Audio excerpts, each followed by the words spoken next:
ക്രൈസ് കൂടുതൽ ആർക്കാ? കാണുമ്പോ നോക്കരുത്, ഒരെണ്ണം തീരുമാനിക്കേ. ആർക്കാ ഷോപ്പിംഗ് ക്രൈസ് കൂടുതൽ? ആർക്കാ? അങ്ങനത്തെ സാധനവനില്ല. ഷോപ്പിംഗ് ക്രൈസ് ഇല്ല. നമ്മൾ എന്ത് വാങ്ങിക്കൊടുക്കുന്നു അത് അവനെടുത്തിടും. അതിന് യാതൊരു ഏറ്റവും വലിയൊരു പോസിറ്റീവ് ആണത്. ഹ്യൂമർ സെൻസ് കൂടുതൽ ആർക്കാണ്? അയ്യോ സത്യം. എനിക്കെന്ത്. ഇത് കഴിഞ്ഞു. ഇനി അടുത്തത് മൈൻഡ് റീഡിംഗ് ആണ്. അത് അവിടെ വെക്കാം. കൊണ്ടുവന്നിട്ടുണ്ടല്ലോ മക്കളെ. എത്ര ലക്ഷം സത്യം പറഞ്ഞോ? സംഭവം പേപ്പർ, ഈ ചോദ്യത്തിന്റെ പേപ്പറിന്റെ എണ്ണം അറിയാതിരിക്കാൻ വേണ്ടിയാണ് ഫോണിൽ കൊണ്ടുവന്നത്. എടുത്തത് അമ്മ.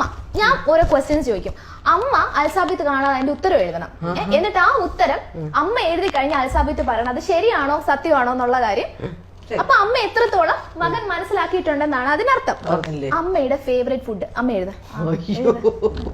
അത് അൽസാബിത്ത് പറയണം. ഫുഡോ അമ്മ എഴുത്. ആന്റി എഴുത. അയ്യോ നോക്കരുത്, നോക്കല്ലേ. കാരണം എനിക്ക് അങ്ങനെ ഒരു ഫേവറേറ്റ് സാധനം ഇല്ല, അതാണ് പ്രശ്നം.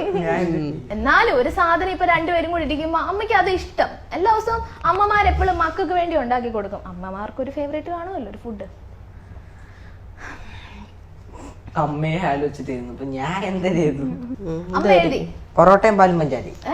അല്ല ചപ്പാത്തി. ചപ്പാത്തി. പക്ഷെ അവൻ എഴുതിയ പറഞ്ഞ കറക്റ്റാ. ആണോ? പൊറോട്ടയും പാലും അതുപോലെ എന്റെ മനസ്സിൽ നിന്ന് പറഞ്ഞാൽ എന്ത് എഴുതണമെന്ന് കിട്ടിയില്ല. പൊറോട്ടയും പാലും പഞ്ചാരി ഏറ്റവും ഇഷ്ടമുള്ള സാധനം പൊറോട്ട.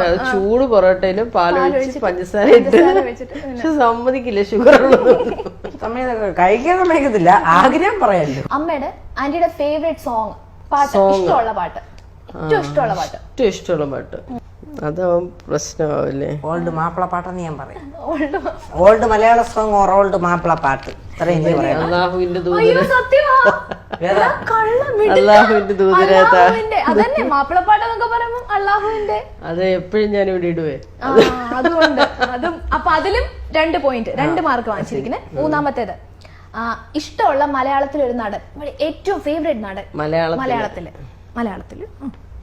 കേട്ടിട്ടില്ലല്ലോ. പറ അമ്മയ്ക്ക് ഇഷ്ടമുള്ള നടൻ. പറഞ്ഞു പറയാനോ? രണ്ടുപേരുണ്ട്. ദുൽഖർ. ദുൽഖർ കറക്റ്റ്. പിന്നെ ഒരാളും കൂടെ ആദ്യകാലങ്ങളിലുള്ള അത് ഞാൻ അറിയത്തില്ല. അത് എന്റെ ചെറുപ്പത്തിൽ എനിക്ക് ഇഷ്ടം. കടുത്ത മോഹൻലാൽ ഫാനായിരുന്നു. അതായത് ദുൽഖർ വരുന്നതിന് മുന്നേ ഞാനിപ്പോഴും മോഹൻലാലിൽ കിടക്കുന്നു. അതായത് ഭരതമൊക്കെ ഇറങ്ങിയ സമയത്ത് ഭയങ്കര ഇഷ്ടമായിരുന്നു. ഭയങ്കര ഇഷ്ടമായിരുന്നു. ഞാൻ 7th പഠിക്കുവോ, ചെറിയ ഭയങ്കര കടുത്ത. പക്ഷെ ദുൽഖർ വന്നതിന് ശേഷം DQനെ വിട്ട ഒരു കളിയില്ല. ഇന്നും അന്നും എന്നും വിജയ് സേതുപതിയോ? അല്ല വിജയില്ല. കഴിഞ്ഞോണ്ടെന്നപ്പോഴും പറഞ്ഞു